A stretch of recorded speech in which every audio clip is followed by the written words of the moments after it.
رخ مصطفیٰ ہے وہ آئینہ کہ جس سا دوسرا آئینہ، رخ مصطفیٰ ہے وہ آئینہ کہ جس سا دوسرا آئینہ، نہ کسی کی بزم خیال میں نہ دکان آئینہ ساز ہے۔ سبحان اللہ سبحان اللہ۔ تمام تعریفیں تمام توصیفیں اللہ تعالیٰ کی پاک ذات کے لیے ہیں، جو ہمارا خالق ہے، ہمارا مالک ہے، ہمارا رازق ہے، اور لامحدود درود پاک نبی کریم رؤوف الرحیم صلی اللہ علیہ وسلم کی ذات مقدسہ پر کہ جن کی اطاعت اللہ تعالیٰ کی اطاعت ہے۔ حضور کو نور صلی اللہ علیہ وسلم تشریف فرما ہے اور صحابہ کرام اپنی آنکھوں کو روح کی جارت سے ٹھنڈا فرما رہے ہیں۔ حضور صلی اللہ علیہ وسلم نے بنی اسرائیل کے ایک شخص کا ذکر فرمایا کہ اس نے ہزاروں سال اللہ کی عبادت کی، قائم اللیل تھا، راتوں کو قیام کرتا تھا، دن میں روزے رکھتا تھا، اور پھر اللہ تعالیٰ نے اس کو شہادت کی موت بھی عطا فرمائی۔ تو صحابہ کرام کے دل میں خیال آیا، بات آئی کہ وہ جو پہلے لوگ تھے، بنی اسرائیل کے لوگ تھے، لمبی عمریں تھیں ان کی، ہزار سال ان کی عمر تھی۔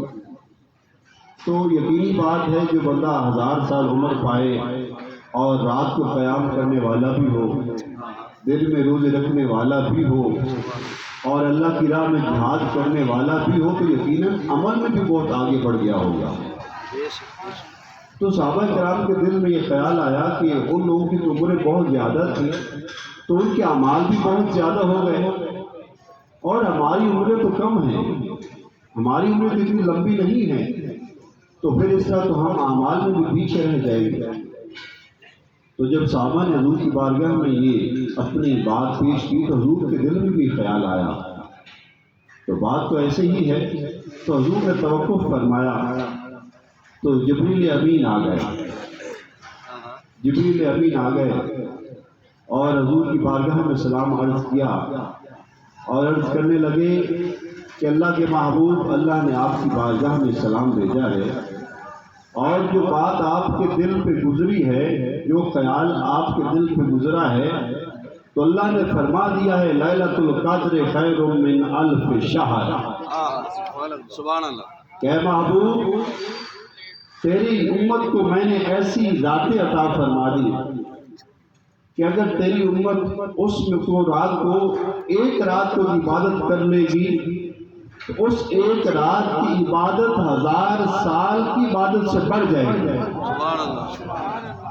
خیر من الف شہر، 1000 مہینوں کی عبادت کے برابر نہیں، اس سے بھی زیادہ بڑھ جائے گی۔ تو وہ راتیں کون سی ہیں؟ وہ راتیں حضور صلی اللہ علیہ وسلم نے ارشاد فرمایا، اے میرے صحابہ، کہ ان راتوں کو رمضان شریف کے آخری عشرے کی طاق راتوں میں تلاش کرو۔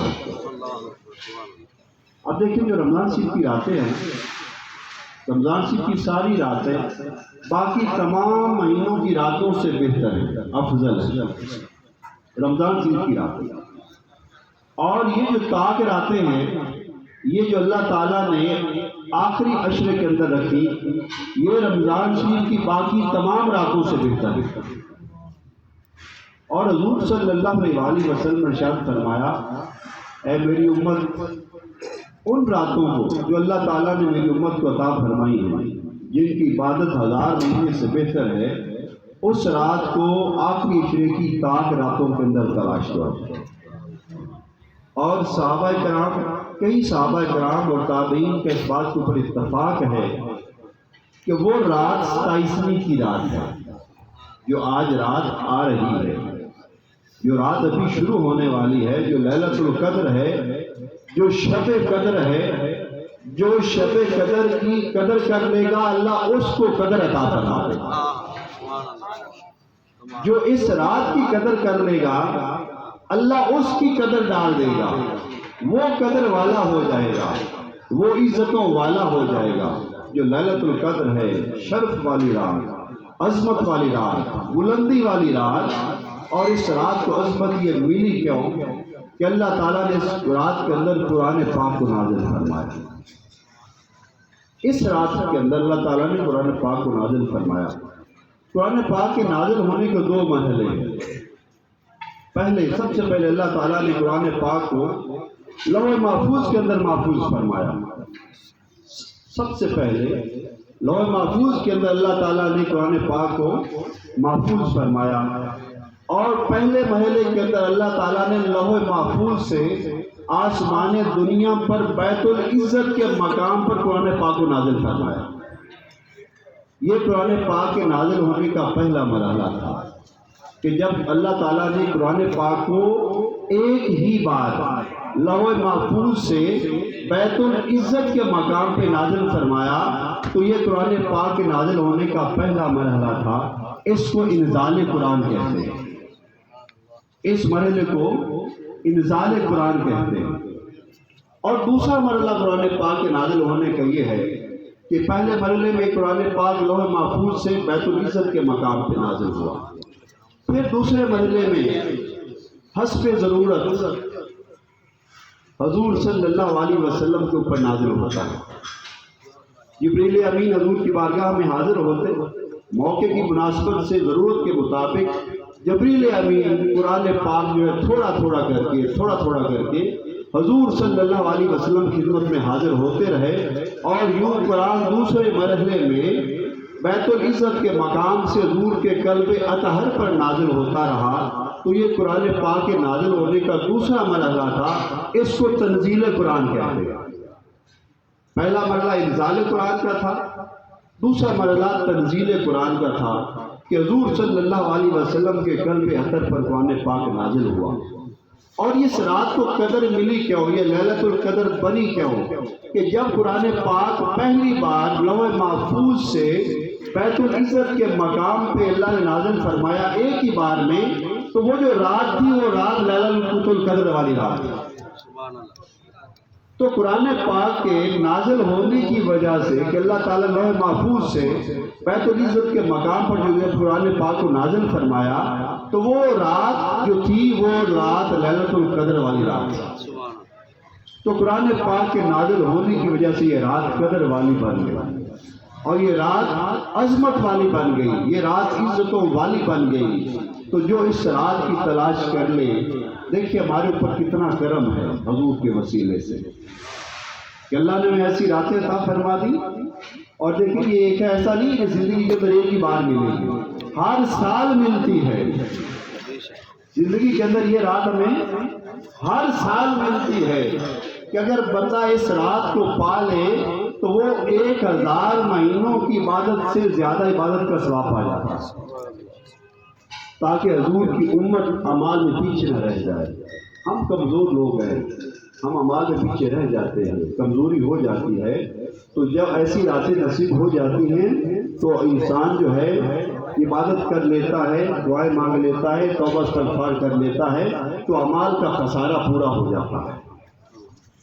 تو آج کی رات 27ویں کی رات ہے، تو اس رات کو غفلت میں نہیں گزارنا. مقصد کیا تھا؟ پیغام یہ ہے کہ یہ جو راتیں آتی ہیں یہ نصیب سے آتی ہیں. کتنے لوگ تھے پچھلی 27ویں میں تھے، آج کی 27ویں میں نہیں. تو اللہ نے ہمیں نصیب فرمائی ہے. تو آج کی رات نماز عشاء با جماعت ادا کریں، نماز تراویح ادا کریں، اس کے بعد اپنی استطاعت کے مطابق نوافل پڑھ لیں، ذکر اذکار کریں، دعائیں مانگیں، توبہ استغفار کریں، اپنے گناہوں کی معافی مانگیں، اپنے لیے دعائیں مانگیں، گھر والوں کے لیے دعائیں مانگیں، تو اللہ تعالیٰ کو راضی کر لیں. کل میں نے عرض کیا تھا کہ اللہ تعالیٰ اس بندے کو اپنے عرض کا سایہ عطا فرمائے گا جو شخص اکیلے میں تنہائی میں رب کو یاد کر کے وہ رو پڑا، اس کی آنکھوں سے چند آنسو بہہ گئے، اللہ اس کو اپنے عرش کا سایہ عطا فرمائے.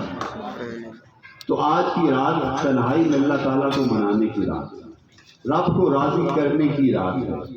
تو آج کی رات غفلت میں نہ گزرے. آج کی رات جبریل امین اترتے ہیں، فرشتوں کے جھرمٹ میں اترتے ہیں، خیر اور سلامتی لے کے اترتے ہیں کہ جو مانگنے والا جس نے جولی پھیلائی ہوگی اس کی جولی خیر سے بھر جائے گی. اور یہ خیر صبح فجر تک بڑھتی رہتی ہے۔ اللہ تعالیٰ کی رحمت کے دروازے کھلے رہتے ہیں اور یہ خیر بڑھتی رہتی ہے۔ آج کی رات خیر والی رات ہے، برکت والی رات ہے، رب کو منانے والی رات ہے، اپنی جولیاں اپنے دامن رب کی رحمتوں سے بھرنے والی رات ہے۔ تو اللہ تعالیٰ نے ہمیں یہ رات نصیب فرمائی ہے، تو آج کی رات کوشش کرے کہ ذکر اذکار میں، تسبیح و تحلیل میں جتنی توفیق ہو سکے اللہ تعالیٰ کی بارگاہ میں عبادت کے اندر گزاریں۔ اللہ تعالیٰ ہمیں لیلۃ القدر نصیب فرمائے، اللہ ہمیں لیلۃ القدر کو تلاش کرنے کی اور اللہ تعالیٰ ہمیں لیلۃ القدر نصیب فرمائے، اور اللہ کرم فرمائے کہ آج کی رات ہی لیلۃ القدر کی رات ہو، کیونکہ یہ رات تاک راتوں میں گھومتی رہتی ہے، تو ممکنہ طور پر آج کی رات ہو سکتی ہے۔ تو اللہ تعالیٰ ہمیں آج کی رات بھرپور طریقے سے عبادت میں گزارنے کی توفیق عطا فرمائے۔